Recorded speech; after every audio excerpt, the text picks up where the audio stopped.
Hello everyone, Charles Watts here. Welcome back to Inside Arsenal. Welcome to a very, very cold and wet and now dark Craven Cottage, where it's just finished Fulham 1, Arsenal 1. Not the result we were hoping for here today in West London. Not the greatest of performances from Arsenal. They definitely did enough to win, but they couldn't get the job done. They were frustrated by Fulham again. It happened twice last season. It's happened again this season. They've had to make do with a point on a weekend when Liverpool didn't even play. Their title chances have had a big boost. Man City dropping points yesterday in London. Arsenal dropping points in London today as well. And they'll be very disappointed. And you can see they thought they'd won it right at the death. Bukayo Saka scoring, heading home right in front of the away ends. Mad celebrations. But then that dreaded VAR check came in and Gabriel Martinelli was offside in the build-up. It was Martinelli's cross that found Saka and he was deemed offside. He was offside about probably, a few inches offside. He shouldn't have been. He was looking right across the line. He shouldn't have been. And the goal was ruled out and Arsenal had to make do with a point. So it's been a really disappointing afternoon here. Like I said, they did enough to win this game. You look at the stats, you look at the numbers, they dominated it. I think Fulham had a XG of 0.1 or something. Basically, they had 2 shots in the game. They scored 1. Really clinical finish from Raul Jimenez in the first half. After about 10 minutes, Arsenal dominated the early stages of the game, pressing Fulham back. And then on Fulham's literal first attack, ball down the right from Tete, Jimenez got in behind Kivior. He still thought he's got a hell of a lot to do from that position. He finished it so well, drilled it across Raya into the far corner. Brilliant clinical finish from Jimenez. And then the game settled into a pattern after that for the remainder of the first half. Arsenal dominated possession. They dominated territory. They pushed Fulham back, but they never really had that cutting edge. It was one of those performances in that first half where it was maybe a little bit too slow. They did create a couple of opportunities. Rice put one wide.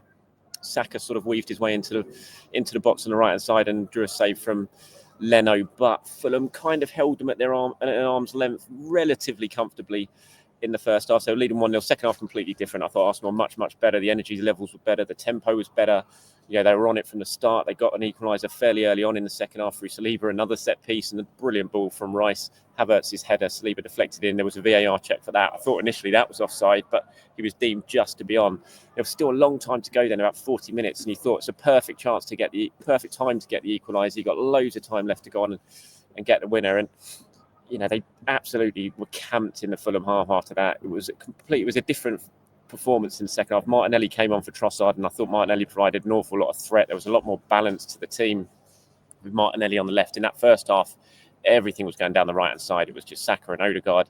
And, Trossard may as well have just pulled up a deck chair on the left-hand side. It just wasn't happening. The second half was different. Martinelli was getting the ball out wide. It was, Fulham had to sort of work out how to deal with Arsenal on both flanks rather than just one flank. And, I thought Martinelli was a threat. They had some chances. They had some big chances. Thomas Partey should have scored from a header again from Rice's corner. Found him completely unmarked. He put it wide with a header. He'll be really disappointed with that. There are other sort of half chances around.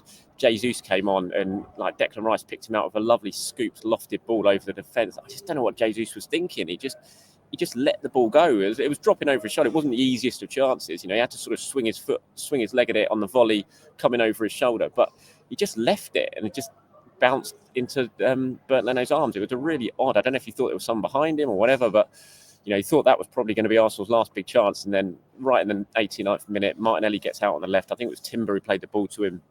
Martinelli's right on, hugging the touchline. You can see right across the line. He should have been able to keep himself on side in that position. He didn't. It was just a fraction ahead. Didn't notice it in real time. Obviously, he then walked into box, put a really nice ball to the back post. There was Saka who headed it in front of the away ends. Mad celebrations, thinking you'd won it right at the end. And then VAR, the replays come up. He saw the Martinelli. He looked offside straight away, like, oh, hold on, this isn't going to be a goal. And then when they drew the lines, he was definitely offside, and the goal was chalked off. And that was that. It was finished 1-1, and real costly drop points for Arsenal here. It's been a good run since international break, 4-game winning run, but it's come to an end here. And Liverpool must be sitting up on Merseyside laughing at this weekend. They haven't even had to play. And their title chances have had a real significant boost after results. We'll wait and see what happens at Chelsea-Tottenham. That will be kicking off right about now as I'm recording this. But Chelsea got a good opportunity now to move 2 points clear of Arsenal as we head towards sort of mid-December time. And And yeah, Arsenal will be disappointed. I haven't heard yet what Odegaard was saying. He was speaking to the TV straight after the game, but I'm sure he was disappointed. He looked it, and we'll head down for Mikel Arteta's press conference in a minute if I can catch it at the end. I didn't like the starting 11 from Arteta. You know, I've said it before on here that yes, it was frustrating. Zinchenko's obviously dropped out of an injury. But do you really need to move Timber over to left back to cover for that when you've got Tierney and you've got Miles Lewis-Skelly on the bench? Just play one of those at left back and keep Timber at right back, and then you can keep Partey in midfield, changing everything because of that issue and because of missing out on Zinchenko, and then playing a right back at left back and then playing a midfielder at right back. It just feels like too much disruption for me, and I do think it impacts Arsenal. So I was disappointed to see that lineup, and you know, whether Arsenal would have gone on and won this game had he done something a little bit differently, we'll never know now. It's all hypothetical, but it just feels like a little bit too much disruption for me when you do that, just to cope with the absence of, I know, Calafiori and Zinchenko, so it's not just one player, but yeah, I felt like maybe he could have done something a little bit different with his team selection. Right, let's move on to some player ratings now, shall we, before I wrap this one up today. David Raya gave 7 out of 10. He could do nothing with a goal from Jimenez. It was a brilliant finish from Jimenez. He was pretty much a spectator after that. Raya did everything that he always does, of course. When he sort of swept out, he was pressing, he was playing high out on his box. He swept up like a sweeper at times in the second half, did it well. Made one good stop, a stop you would expect him to make, but he made the stop anyway, and a sort of rare Fulham counter-attack in that second half. Other than that, yeah, he was pretty much a spectator. I gave him 7 out of 10. Though David Raya, Thomas Partey, I gave a 6. You know, he manfully does the job when he goes and plays as the right back, and he did it again today. He saw plenty of the ball, just never really gets on the overlap when he plays in that position. You know, when you sort of see when Timber's there, how much of a threat he is on the overlap, or Ben White.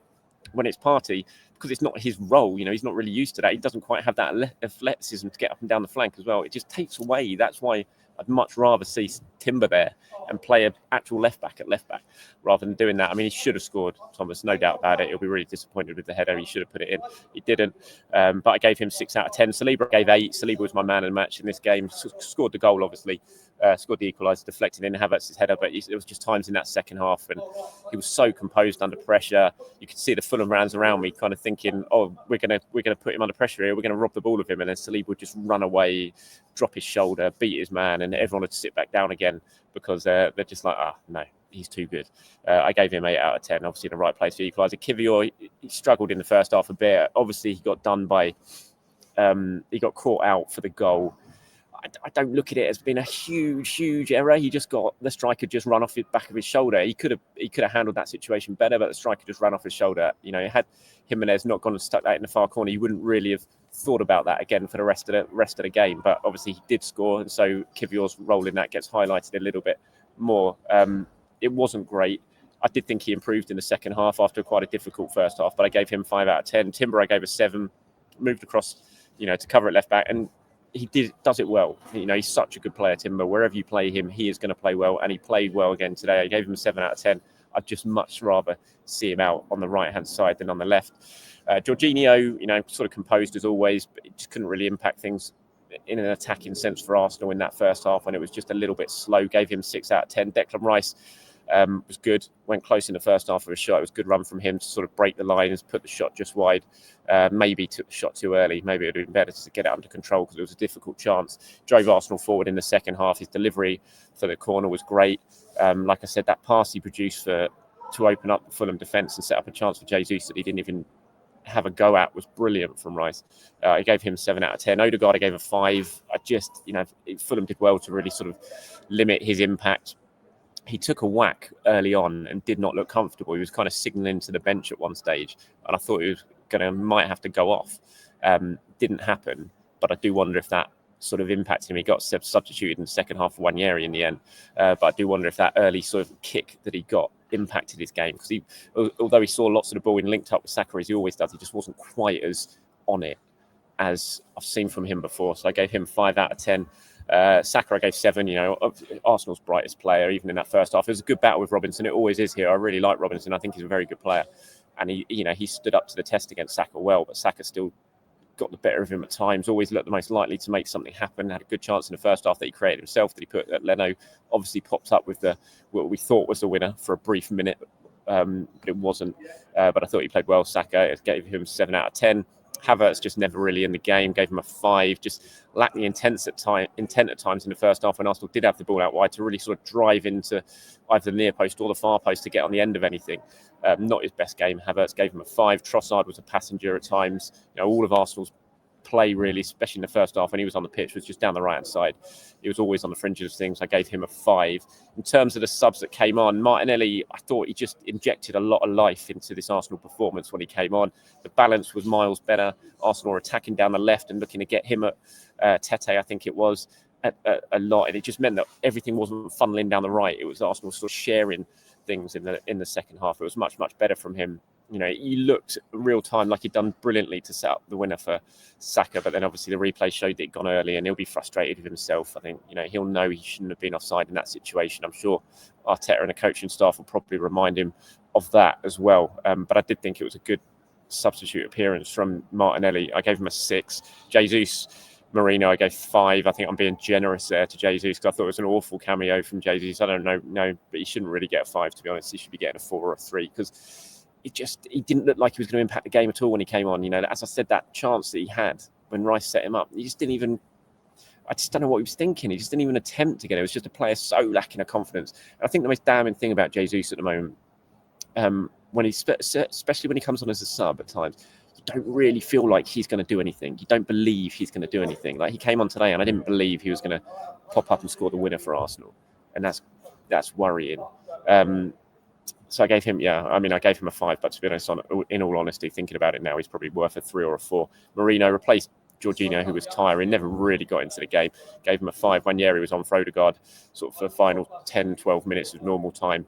And not really, couldn't really get into things. Arteta, I gave him a 6 out of 10, Arteta, because I just didn't like the starting line. I mean, I'm sure he'll be fairly satisfied with the performance because Arsenal, probably, you look at it, you think they deserve to win this game. On most of the time, if you replay this game over and over again in terms of the weight of territory and chances that Arsenal had, they win this game, but they didn't this time around. But so I'm sure he'll look at it and think largely it was a performance that was good enough to win the game.